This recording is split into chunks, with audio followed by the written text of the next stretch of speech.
Welcome to the Founder Talk Show, Siddharth. Thank you. Thank you for having me here. I'm sure all those startups and founders like you who are in this sports sector.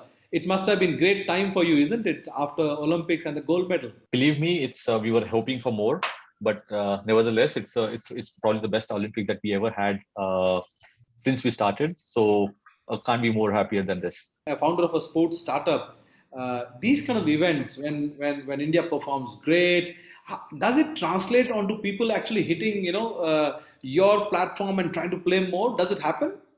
Yes, it does happen because to just give you background, my platform Sportsy Says, it's actually started as a YouTube channel with Sportsy Says as a name, and with the theme of Let's Talk Sports, where we're just talking about multiple people from the sports ecosystem to talk about what has their journey been and what does sports mean to them.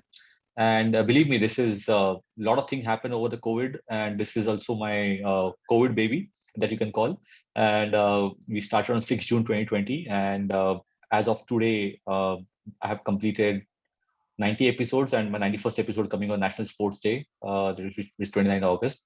And beyond the interviews that we started conducting, we started getting a lot of inquiries about how do we do, what do we do, and how can my kids look into sports, how can make careers in sports. So my own profile, being in sports for the last 10 years, in Indian and Asian, South Asian sports, has actually helped me in creating that platform for people. So yes, people do hit on our platform and put questions about their career journeys, what they can do, and everybody wants to be part of it. See, sports is everybody feel that they can do it. It's the passion is always there, but can it convert into the real need is something that we have to look at. Uh, you said you started as a sports as a YouTube channel, and I also see that from your website you also have apps. So could you tell us how they are different and what they do?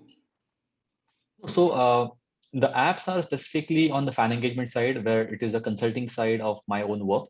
The YouTube channel and the Sportsy is a platform which is more towards sports awareness, sports information, is actually feeding into the data which is towards the app side. And I don't have any B2C app. What I represent is a B2B app for fan engagements.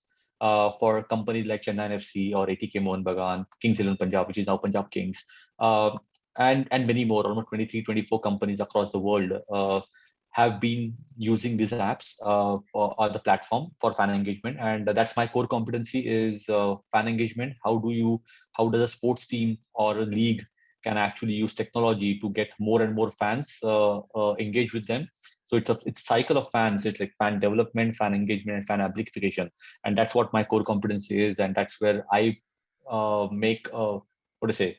I become relevant to people because that's where the commerce is. And this has a huge scale, isn't it, across the sports, across the geographies. Yes, if you look at it, I think what numbers we have about cricket are around 2.3 billion people follow cricket, which is still played by not more than 100 countries. If you look at football, which is played by almost 200 countries, uh, we're talking about around 4 billion people follow that.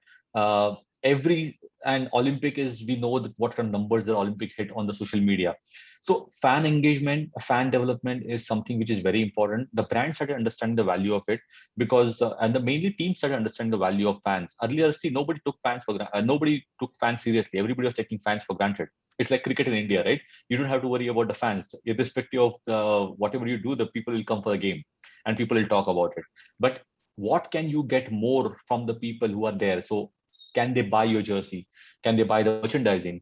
Can they speak about you? Can they become the captive audience for your brands who are getting associated? So there are multiple aspects of fan engagement which are there, and that's where the scale is immense. And that's why I say if you know Manchester United and Liverpool is wishing happy Holi and happy Baisakhi on their social media handles, it's not that they celebrate these seasons because they know it's a 1.3 billion people that they have to tap into.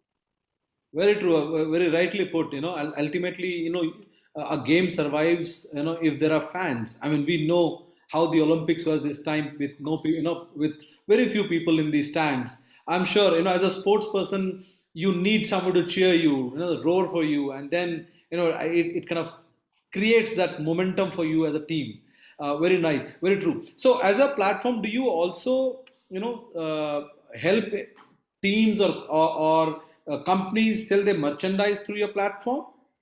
Yes, exactly. So, which enables, see, not everybody can afford to have their own apps. Not everybody can afford to have their own media presence. So, what can we do is basically help them reach out to more and more people who are through via medium partnerships. So, we do help them with this. We don't have our own merchandising. We don't compete with anybody. We just enable the platform.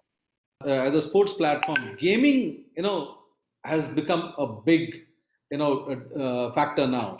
Yes. Is that also something that on your, things to do or areas to venture into? Not exactly. But gamification is something that we look into, not gaming. Because what happens is gaming is a space people are looking into it, but it's a very cost intensive, captive intensive space because you have to do a lot of activities there. But the gamification is something what we look into, and both things are separate. But I'm just trying to pick on the game word from that you gave to use gamification because that's where I can actually have more and more people get involved. It's like gamification is having small trivias or polls or small games, the AR based or virtual reality based kind of small games that can be enabled for people to have more and more time with my platform, my apps, the team apps that we have, and that's what gives ROI back to the investors. Why I asked that question was because what we are seeing is or experiencing is the online gaming has also evolved into fan following, right? There are people who are dedicated to a team. There are people who are playing a certain game and not playing certain games. So there's this emergence of fan clubs, coming up Yes. together. So that's what I was asking. Okay. Yeah. So yes, there are, but honestly speaking, I'm still a little traditional when it comes to sports. I want kids to be on the ground and not on the device. I know the esports gaming is coming into Olympics and Asian sports and all those things. That's perfectly fine. But I still want the next gold medal on track and field and on the ring and not on the console. Well, happy to hear that. Seriously, as a teenage boy, as a father of a teenage boy, I would love to have more of your kind of game happening than the online. Yeah. So tell us, where does your revenues come from? Is it because you are more about B2B, though you're engaging fans for them. So where does your revenue come from? So the revenue come from partnerships. Revenue come from as you typically call affiliate marketing is the way to get the revenues for us, and it is it's the process that we have in which uh, we enable the revenue. Right? If I'm talking about it, one is the B2B side of it. If more and more sale happen or any partnership comes on the platform for the client that I'm sold to, I can get revenue because it's a SaaS platform that we work on. It's that I represent. It's called Fanisco that we represent, and that is where the revenues are built on. One is a B2B model, and the second model is about the partnerships. When you talk about sports, you're looking at obviously the established sports vis-a-vis there are sports which are still emerging, like for example the handball. Is that also something there in your, or you're only picking up right now the popular sports? No, see, again to get the uh, car back on track is I am a media platform. So Sportsy Sales is a media platform under which we have partnership with a company called Fanisco, where we enable B2B fan engagement. Uh, for a media platform where we create content for multiple leagues or teams, or when we get the educational content out on a platform, for that sport does not matter as long as anybody who is wearing a national jersey representing the country at certain level, they are welcome to share the stories on our platform. The way I'm sharing my story on startup with you guys, people are the athletes and the team owners, team CEOs and founders. They are coming in, or coaches. They are coming and sharing their stories on the platform. That creates the ecosystem for people to understand and get more and more information. So my platform is probably the Sportsy Says platform is probably one of a kind platform in India where so much of content coming on a particular area, which is about sports and about motivation and inspirational stories. And I believe me, I have still not touched the cricket as an area. I'm still talking about non-cricket there. The moment I touch the cricket, I know what kind of numbers I can get. But right now, my focus is to make sure that each and every sport gets a visibility and most of the athletes who needs visibility or deserve that visibility are not getting it. So this is what I'm doing it for them. Very happy to hear that. We as MyServe TV is also a platform for entrepreneurs and startups. As you are avoiding or right now not getting into cricket, we also tend to keep away from unicorns because there is enough, there are enough mainstream media which is covering them. So, what is your take about MyServe TV, where we're creating visibility for early stage startup to startups who are still in the initial years of formation?